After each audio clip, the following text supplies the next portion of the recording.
South Africa is still dealing with a hangover from the apartheid era. The warning from a new report, the NGO Good Governance Africa has ranked the country's municipalities, results pointing to major problems in specific areas. Let's get some background now. Alain Tschudin is with us, the group's executive director. Welcome. Thank you very much for talking to us. My understanding is the survey you've done is against the backdrop of previous work that says 79% of South Africans believe government is incompetent and corrupt, and that would lead directly into dissatisfaction with municipalities themselves. Yes, that's correct. We had Mark Data ask several questions on our behalf in their August-September nationally representative omnibus survey of what South Africans really think about government in the country. And the results were quite deafening.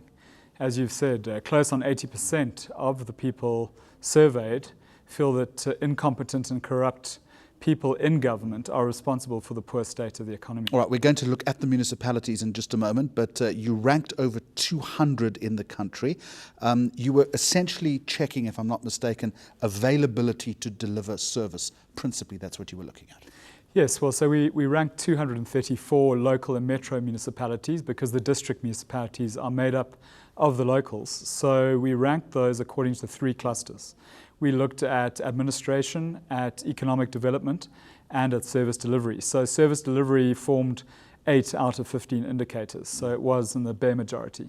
All right, let's put up a map just on the findings if we can. Just explain to us then, green are the ones, the municipalities that are doing well, orange or yellow, okay, and if you live in one of the municipalities in red, you should be concerned. Yeah, so this is our service delivery summary. So this is representing an aggregate of the 8 service delivery indicators.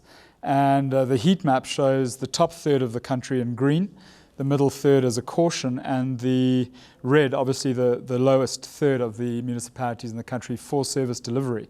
You'll notice if you look at this map that there's a green belt that runs all the way from the Cape up to Gauteng. And that's, in our opinion, no coincidence because it is the route of the N1, effectively. And so that factors into the scores, we think, with respect to service delivery. Why would that be the case? Because of the infrastructure that's built up along the N1, the fact that there are pre-existing trade routes, that it's easier to get one's agricultural produce. But the further you get away, the more dire it becomes. That's correct. I mean, if we look at it, and we've done this for administration and for economic development as well, and what's fascinating is to have a look at how the image changes. If one was able to flick through, you'd see that the pattern is not uniform. So whereas KZN on that map is rather red, when it comes to administration, KZN is fairly green, interestingly. So it's a complex picture. This is one of our 3 heat maps, and we're rather concerned by what we see. Swellendam is the top performing municipality, am I correct? Correct. In the Western Cape. Yes. You also say in the report that it's about stability of income, and obviously that would lead to financial soundness, as you call it. Is that the only reason? No, well look, I think that there are a number of reasons for the performance of the municipalities. We rated our national rankings based on an aggregate of the 15 indicators.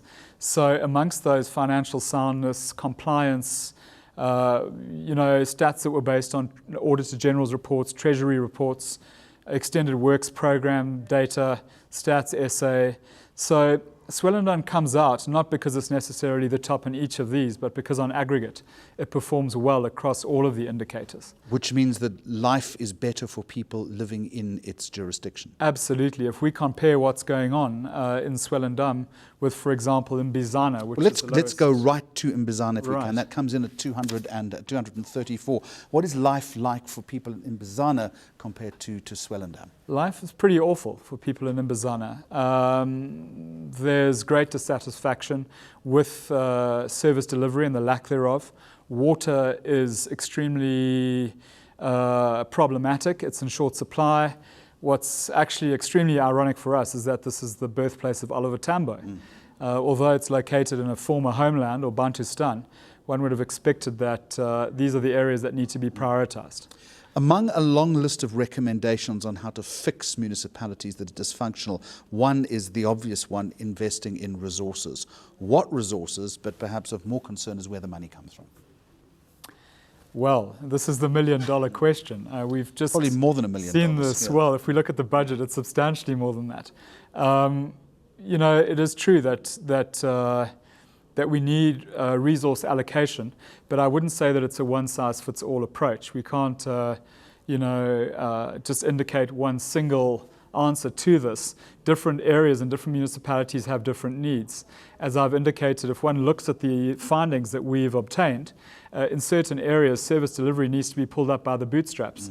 If, for example, we look at electricity supply, interestingly, KZN is the province with the highest number of households without access to electricity.